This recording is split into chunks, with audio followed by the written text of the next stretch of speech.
bonjour à tous, bienvenue dans votre émission La vie en Vosges, une émission un peu spéciale. Cette semaine, nous avons posé nos caméras au salon Habitat et Bois à Épinal. Premier salon dans le Grand Est en matière de construction bois et des métiers de l'habitat. Je vous propose donc qu'on parle de bois, de forêt, de scierie avec nos deux invités. Michel Laurent est photographe, un passionné de l'humain, mais aussi de l'eau et de la forêt. Il propose une exposition autour de cette forêt, justement ce qu'elle représente au-delà du bois qu'elle produit, une vision d'ensemble, une exposition qui se veut militante. On va découvrir cela dans un instant. À ses côtés, Benoît Cherrière est lui intarissable sur la scierie du Lançoir, située dans le défilé de Stréture. Il va nous faire découvrir cette ancienne scierie hydraulique, la vie des Sagars. L'occasion aussi de parler de l'évolution des métiers. Bonjour messieurs. Bonjour. Merci d'être avec nous sur le plateau au salon Habitat et Bois Épinal. Alors Michel, je le disais en introduction, vous êtes photographe, passionné notamment de la forêt.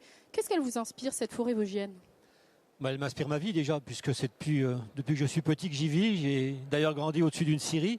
On en a parlé tout à l'heure avec Benoît. Et elle m'inspire et puis surtout elle me peine un peu parce que je trouve qu'elle est en train de souffrir et sous les yeux de tout le monde. Et j'ai pas l'impression que ça bouge autour d'elle. Et j'ai décidé d'en faire une exposition pour être un peu militant et faire des thématiques sur les différentes scènes qui s'y passent. On va reparler de cette exposition, mais en effet, on l'a vu s'ouvrir cet été, cette forêt du côté du Ménil, de Mortagne notamment, avec les incendies. Il y a pour vous plus de choses à faire, plus de choses à anticiper pour éviter ça ? Oui, de toute façon, c'est le résultat on récolte ce que l'on sème. Dans les années 60, on a replanté des épicéas, de la monoculture. Ils ont fini par sécher, ils ont été attaqués par la scolyte. Et puis maintenant, dès qu'il y a un incendie, ça part dedans parce que la forêt vosgienne n'est pas adaptée aux incendies de forêt, si on peut dire. Elle n'est pas adaptée aux incendies de forêt. Et à Saulsure, qui sommes de l'autre côté du Ménil, on le voyait arriver, l'incendie. On attendait qu'il passe au-dessus de la crête. Et s'il était passé de l'au-dessus de la crête, je pense que ça aurait été la catastrophe. C'était déjà grave, mais... Qu'est-ce qu'il faut faire aujourd'hui alors ? Je ne sais pas ce qu'il faut faire. J'ai l'impression que c'est inexorable. Il faut qu'on soit tous vigilants. Il faut qu'on fasse attention en été à ne pas faire du feu n'importe comment. Et puis qu'on essaye d'écouter la nature pour l'avenir, pour ne pas faire encore n'importe quoi, pour ne pas se faire diriger par un système économique qui rend la forêt plutôt productiviste qu'autre chose. Voilà. Une forêt nature, une forêt de biodiversité. Parce qu'on parle des incendies, vous avez parlé aussi des scolytes, et vous avez fait notamment des photos de forêts attaquées par les scolytes. Ça aussi, c'est un problème aujourd'hui majeur avec lequel il faut composer. Oui, il faut composer, on ne peut pas revenir en arrière. Les forêts vont être scolytées. Alors on nous dit c'est un mal pour un bien, mais voir une forêt mourir, même d'épicéas, même de monoculture, pour moi ça me fait de la peine. C'est toujours une forêt. Si c'était pas passé l'épisode de scolyte, on aurait trouvé ça très beau. Et d'un coup on trouve que c'est pas beau parce que c'est mort, mais ça reste une forêt qui meurt quand même. Ouais. Benoît, on est impuissant face à ça, face aux scolytes, face aux incendies. Comment vous le percevez en tout cas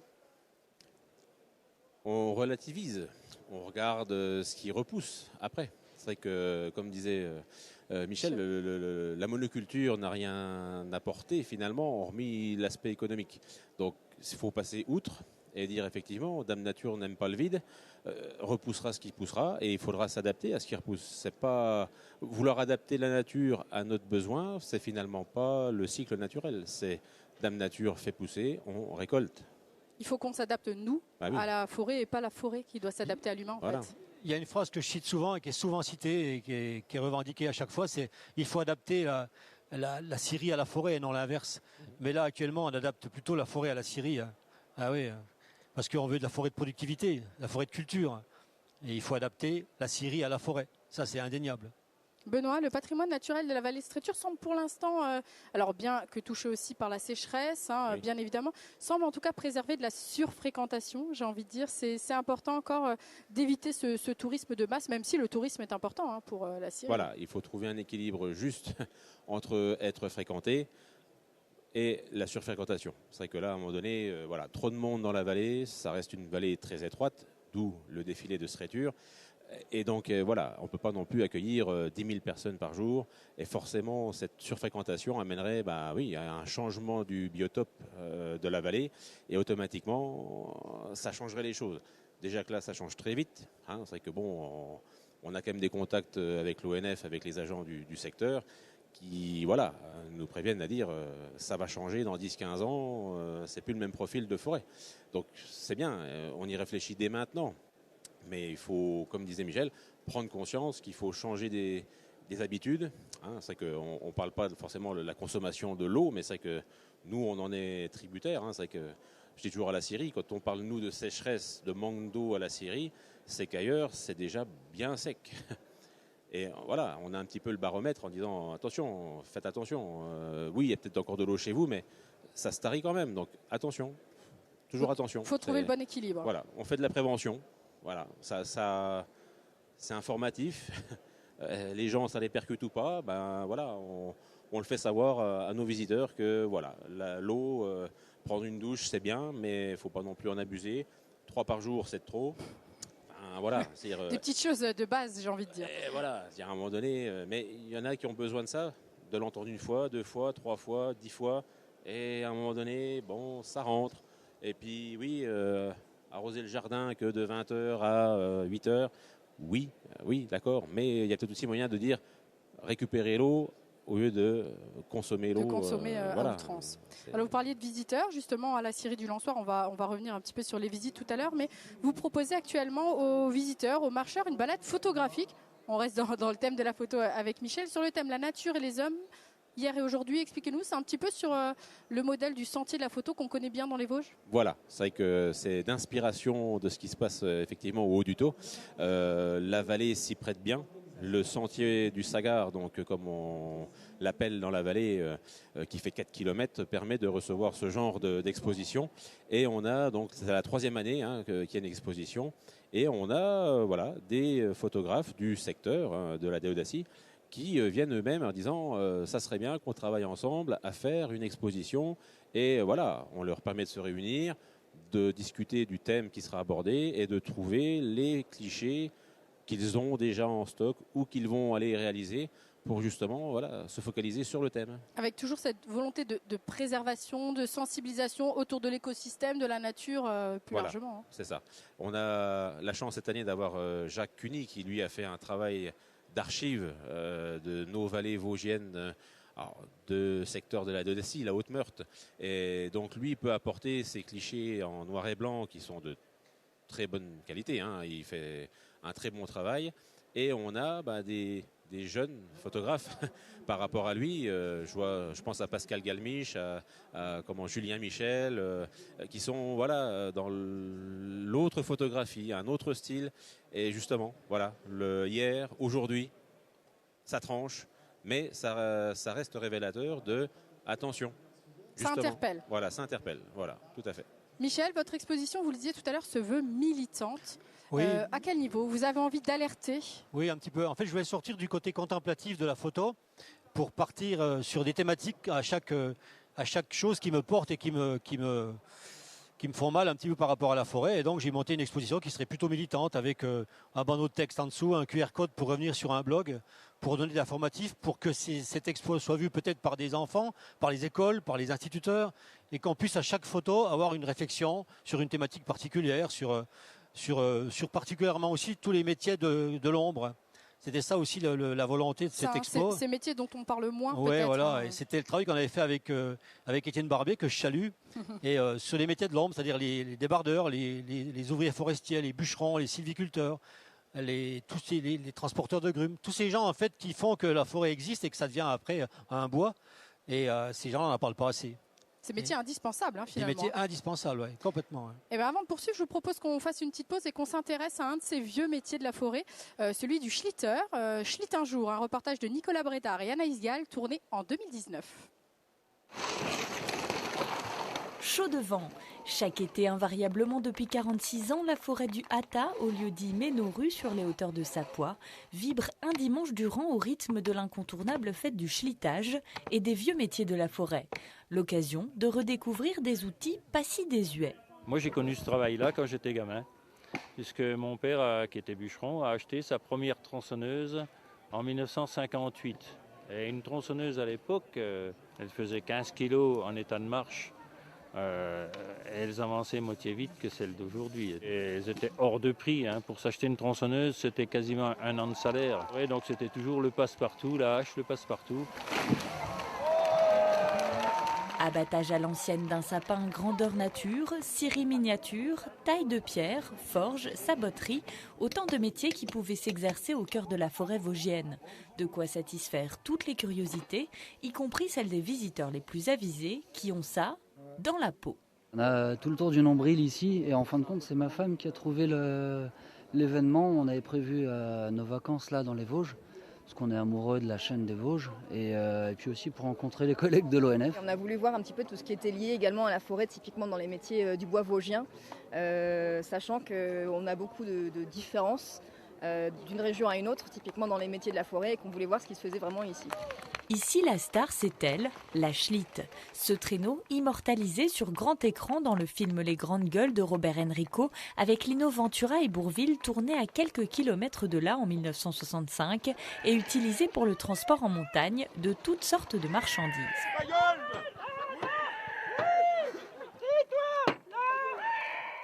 C'est des fêtes, tout comme vos photos, Michel, qui sont importantes pour faire connaître, pour expliquer le passé aux générations futures, pour montrer comment ça se passait avant. Oui, peut-être, mais moi je ne regarde pas trop derrière en fait. Moi je regarde l'instant et je regarde demain. Parce que en fait, si on se réfère à même il y a encore 3 mois, on n'aurait même pas imaginé qu'il y aurait une sécheresse. Donc il faut vraiment vivre l'instant et penser demain. Et qu'est-ce qu'on va faire demain et peut-être après-demain. Ouais. Mais ces métiers restent quand même métiers de l'ombre. Le métier de Schlitter, il y a un métier dans les Vosges, et même au-delà. C'est ce que j'ai dit puisque j'ai grandi auprès d'une scierie. Tout à fait. Montrer aux jeunes générations, Benoît, c'est aussi ce que vous faites. Alors pas que aux jeunes générations, mais à tout le monde en tout cas, à la scierie du Lançois. Expliquez-nous un petit peu l'histoire. Revenez sur les grandes lignes, j'ai envie de dire, de cette scierie. Alors, elle est longue l'histoire. J'imagine, c'est pour ça sur les grandes lignes. On évoque que sur une période assez courte, 1h15, 1h30 de visite, l'histoire de 1620 à maintenant. C'est vrai que il y a beaucoup d'éléments, donc on fait court, intense, pour que ce soit accessible à tous les âges. Les petits-enfants, c'est sûr qu'il faut adapter le discours, les mots sont choisis pour que ça percute et que ça aille bien. Mais l'idée, c'est évoquer la vie des sagars, donc sagars scieurs, dans une vallée austère. C'est vraiment la vallée de Stréture, très rude en hiver, assez chaud quand même en été. Et l'idée, c'est que les gens de l'époque avaient besoin de trouver des astuces par eux-mêmes pour se faciliter la tâche. Donc on les a forcément aidés avec, chez nous en tout cas, la scierie du Lançois, la révolution industrielle, c'est vrai qu'elle va nous apporter cette turbine Canson qui est aujourd'hui la seule et unique de France qui fonctionne. Mais à part ça, c'est le moteur de la machinerie, mais après toute l'astuce vient des hommes des montagnes. Et donc c'est ça qu'il faut transmettre aux gens. Et bien sûr, ce qui a mené ces gens-là à évoluer, ça a été aussi l'imaginaire du secteur, l'imaginaire vosgien, les contes et légendes qui leur permettaient de tenir et de se sentir humain. C'était ça. Donc on essaie au cours d'une visite d'1h15, pour les petits comme pour les grands, d'amener tout ça et de faire que le spectacle de l'eau, la magie de la mécanique, l'odeur du boissier, la texture de la sciure, le toucher de la planche, c'est des choses qu'on essaie de leur donner et qu'ils en gardent une bonne chose. On parlait de la forêt productiviste tout à l'heure, Michel. Aujourd'hui, pour vous, on ne penserait que rendement, coût, sans voir finalement la valeur première de la forêt. Oui, pour moi, maintenant, 100% de la forêt est à vocation productiviste. On n'a plus de regard d'une forêt qui serait, en fait, sans l'oublier, que c'est notre oxygène, comme l'océan. Et on traite la forêt, on plante un arbre en sachant déjà ce qu'il va valoir, pas ce qu'il va être. C'est ça qui ne va pas. On nous a vendu des forêts d'exception, ça c'est bien, mais il faudrait que ça soit généralisé partout. Il faudrait qu'il y ait des forêts nature, biodiversifiées, dans chaque secteur des Vosges et de France et de partout. Maintenant, chaque fois qu'il y a une forêt, elle a un regard productiviste. On voit le produit que ça va donner. L'axe médian, c'est le bûcheron. Avant le bûcheron, c'est un arbre, c'est une vie, c'est une forêt. Juste après le bûcheron, ça devient une planche, ça devient un arbre, ça devient, une charpente, ça peut devenir un violon, un cercueil. En fait, il a un autre destin. Mais il faudrait peut-être penser à la forêt en tant que telle. Le poumon, qu'est-ce qu'elle nous apporte ? Qu'est-ce qu'elle nous apporte, c'est ça. Qu'est-ce qu'elle nous apporte ? On est tous nés dans une forêt. Nos civilisations sont nées de la forêt. La forêt, c'est notre mère. C'est pour ça que j'ai fait aussi cette photo avec cette chasseuse-cueilleuse qui crie son désarroi, et j'appelle le cri silencieux puisqu'elle n'a pas d'écho sur cette forêt que personne ne respecte. Tout le monde va se promener les dimanches dans la forêt, mais on ne voit la forêt que parce qu'elle va produire. Ouais. Dans votre exposition, il y a plusieurs, j'ai envie de dire, plusieurs sous-thématiques. Sous-thématiques, en fait, avec qu'on peut dissocier l'une de l'autre. On rencontre par exemple une femme qui fait du trail, qui va s'entraîner en forêt. Et son lieu de prédilection, c'est d'aller courir en forêt parce qu'elle y trouve des obstacles, elle y trouve de l'oxygène, elle y trouve, je sais pas, un genre de contemplation, un genre de méditation qui fait que ça la rend meilleure. On y trouve, bien sûr, on a dit les scolites, on y trouve aussi tout ce qui touche à la chasse, qui est un problème un peu assez compliqué par rapport aux Vosges.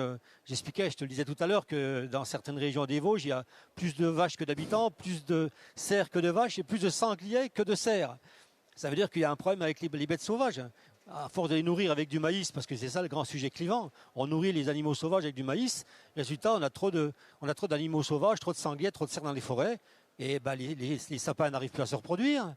Et il n'y a pas de grands prédateurs. Et puis la chasse, c'est pas son boulot non plus. Enfin, il y a plein de choses compliquées. C'est des sujets qui font polémique, hein, tout de complètement, même. Complètement polémique. Et je sais que je fais polémique chaque fois que je parle de ça. Mais c'est un sujet clivant, c'est important. Hein. Ouais.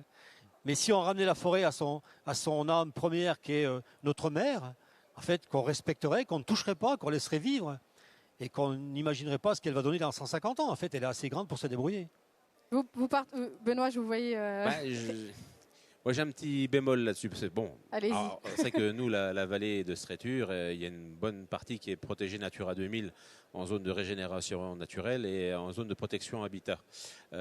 Donc, il y a déjà des zones protégées. Et j'ai souvenir d'une visite qu'on a fait à la scierie Siat-Braun qui, voilà, comme dirait Michel, est un grand consommateur. Ah oui, mais voilà, il nous rassurait. Je pense qu'il y a des chiffres. Peut-être que l'ONF a ces chiffres-là de toute façon. Il nous disait quand même qu'il y a 40% de la forêt, du massif, qui est protégé. On n'exploite que 60% du volume. Donc, moi, je crois quand même en ça. Ça n'empêche pas que ces 40% qui restent sont attaqués par les scolites, touchés par la sécheresse, les tornades qui nous passent par là de temps en temps. Donc forcément, il y a un côté nature qui prend le pas. Oui, donc la nature prendra ce qu'elle prendra. C'est à nous, justement, de consommer juste et de dire, voilà, on tient en compte les impondérables naturels et voilà, et on garde un 50-50, ça serait bien. Enfin, pour moi, ce serait voilà. Ce serait un chiffre idéal. Qu'on laisse pousser ce qui pousse. Voilà, en fait, une zone de forêt cultivée, culturée, qu'on cultiverait, et une zone sauvage qu'on laisserait un petit peu. Une zone sauvage qu'on laisserait à l'état. Ça, ce serait le bon équilibre. Mais les forêts qui ne sont pas exploitables, c'est parce qu'elles ne sont pas exploitables, en fait. Voilà. Mais non, mais ce serait un bon équilibre. Il faut juste être veillant, c'est tout. Moi, je dénonce, mais je n'accuse pas. Je dis juste, soyons bienveillants par rapport à ce qu'on a. La forêt, c'est quand même notre mère à tous. C'est un discours un peu écolo, un petit peu utopique, mais si, quand même, je trouve que c'est important. Hein.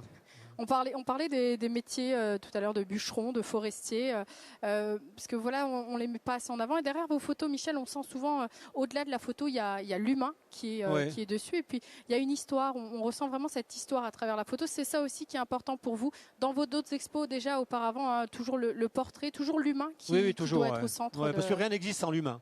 En fait, pendant des années, j'ai photographié des catalogues de produits et je me suis rendu compte que ce n'était pas forcément intéressant. Ce qui était intéressant, c'est l'humain, l'homme et la femme qui le fabriquent, ce produit. Et dans la forêt, dans le bois, c'est encore plus présent. Il y a toujours un humain derrière une tronçonneuse, un tracteur, un camion de grumes. Après, plus loin dans la filière, dans la scierie, le menuisier, l'ébéniste, et puis le luthier qui est à Mirecourt. On a la chance dans les Vosges d'avoir une gamme de métiers par rapport à la forêt qui est incroyable. Avoir une école internationale dans son département, telle que Mirecourt, c'est une pépite, quoi. Alors le bois vient peut-être pas forcément de la forêt vosgienne, il faut avoir une vision globale. Mais franchement, le bois, c'est quelque chose de magique, quoi. Et même quand on va chez Heger à Rambervillers, c'est magique ce qu'on peut faire avec les résidus qui nous restent, quoi. C'est ça, c'est que tout peut s'utiliser. Bien sûr. Et quand j'ai vu cet été les bois qui partaient aux États-Unis et en Chine, je trouvais que c'était dommage qu'on en soit arrivé là, quoi. on nous expliquera que il n'y avait pas le choix, mais je trouve que c'est quand même dommage. Ces bois qui sont morts, qui sont partis pour rien ou pour de. Enfin, c'est compliqué à expliquer comme ça en 26 minutes. En mais... 26 minutes, Ouais. c'est compliqué. Mais on va revenir sur votre expo. Donc, la forêt, le bois et les hommes. Ouais. Finalement, c'est votre vision de ces 3 éléments Oui. dans les Vosges, en tout cas. Oui, c'est ça. C'est ma vision de ma vie, de mes 40 ans de photos et de ma vie personnelle, puisque moi j'habite dans la forêt, j'ai grandi près d'une scierie. J'ai été menuisier aussi, j'ai été ornemaniste, j'ai fait des métiers par rapport à ça. Je suis photographe et la majorité de mes clients en tant que photo industriel sont aussi des menuiseries, des escaliers Morel, des Heger, des moucheries, la scierie Mougenot à Saulsure, et j'en passe. Ouais, c'est ma vie. Ma vie, en fait, c'est la forêt. Ouais. Comment elle est perçue, cette exposition? Alors, pour l'heure, elle est à Cornimont. Elle est à l'ECSP Cornimont. de Cornimont jusqu'à fin septembre. Octobre, j'ai pas trouvé encore où la mettre. Elle va être en novembre. On lance un appel, si jamais. On lance un appel. Ouais, si quelqu'un a mon expo. Et en novembre, elle va être à la Maison de la Forêt. Voilà. Elle aura une présentation différente. J'espère qu'on va pouvoir faire un vernissage avec d'autres personnes, enfin lui donner une autre dimension. Et puis je la veux itinérante. Moi, elle pourrait très bien aller à la scierie du Lançoir. Elle peut aller. Elle est faite pour être. Vous avez entendu, Benoît, une expo. Elle peut bouger, quoi. Elle peut bouger. Voilà. Nous ne sommes, parce que je ne suis pas décideur, hein, moi je suis salarié, mais le comité d'association est toujours à l'écoute des propositions diverses et variées. Ce qu'il faut, c'est marier les volontés et de dire, voilà, c'est vrai que faire une exposition solo, bon, Michel, il a une panoplie de photos qui sont remarquables, donc on trouverait de quoi piocher dedans, ça c'est sûr. Mais voilà, après c'est de la discussion. Bien sûr. Rien n'est fermé. Au Lançoir, on est toutes ouïes ouvertes. C'est important qu'elles soient placées dans des endroits qui sont complètement hétéroclites. Bien C'est sûr. pas une photo d'expo de forêt dans un endroit de forêt, c'est pas forcément malin. L'idée, c'est de la placer ailleurs pour provoquer des réflexions, pour provoquer la venue d'enfants aussi. Pour interpeller. Pour interpeller, c'est ça l'idée. Parce que là, des gens qui vont voir la scierie du Lançoir, ils ne seraient pas surpris de voir des photos de forêt. C'est ça. L'idée, c'est de la mettre ailleurs. Dans la petite vidéo du Schlitter, on voit que les gens viennent des Yvelines, hein, beaucoup. Donc c'est vrai que c'est là-bas qu'il faudrait leur dire. C'est là-bas qu'il faut aller. Complètement. Voilà, c'est effectivement. Comment ça se passe d'un point de vue pratique pour venir vous voir à la scierie du Lançoir? Dites-nous tout. Alors, on a beau être perdu en plein milieu de la forêt, on a un site internet. Donc déjà, ça permet de savoir. On va sur Google, scierie du Lançoir, le site internet est référencé. On a bien sûr un téléphone fixe, bien sûr, donc on peut nous appeler. Le numéro, je ne sais pas si je le donne, mais personne on a un mail aussi, donc on peut aussi nous contacter par mail. Mais c'est sur visite libre ou visite guidée, je veux dire, pardon. Ce ne sont que des visites guidées. C'est vrai que là, on est sur 2 saisonnalités, on va dire. Juillet-août, on ouvre du mardi au samedi, le dimanche après-midi. Et le reste de l'année, on n'ouvre que du mercredi au samedi, l'après-midi. Voilà. Des scolaires aussi? Les scolaires, alors là, oui, on accueille en général entre 2000 et 3000 enfants sur une année. Donc, alors, des écoles locales, mais on a, j'ai eu dernièrement l'école internationale du Luxembourg qui est venue. Donc, voilà, ça permet de couvrir une grande étendue au niveau de l'Europe. Et puis, voilà, on est ouvert à tout public, de 5 à pas d'âge. Ad vitam, quoi, voilà. Non, mais c'est vrai que, voilà. Michel, vous vouliez rajouter quelque chose? Je vous ai vu. Les enfants, c'est sûr que c'est vers les enfants qu'il faut aller. Les adultes, nous sommes des âmes perdues. C'est sur les enfants qu'il faut aller. C'est eux qu'il faut sensibiliser. Oui, mais les grands-parents apprennent à leurs enfants qui... nous, on le voit dans... Il y a de l'intergénérationnel à faire. Il y a forcément de l'intergénérationnel. Sensibiliser les anciens, c'est quand même faire un rappel en disant, n'oubliez pas de leur dire aux petits, c'est comme ça que ça marche. Et j'appelle les instituteurs et les institutrices de venir me voir et puis de provoquer des petites conférences rapides autour de l'exposition. Autour de l'exposition. Voilà. Donc à la Bresse, on a dit que ce sera à partir de quand? À partir de novembre. De novembre, donc à la Bresse et la scierie du Lançoir, tout sur le site internet. Voilà. Mais si on est déjà au terme de notre émission, merci beaucoup d'être venu de nous avoir plateau. accueillis. Merci à toute l'équipe pour la réalisation de cette émission au Salon Habitat et Bois. Une prochaine émission, Le Ça nous regarde, sera à regarder juste après. Et moi, je vous dis rendez-vous la semaine prochaine pour une nouvelle émission La Vie en Vosges, en plateau cette fois. À très bientôt.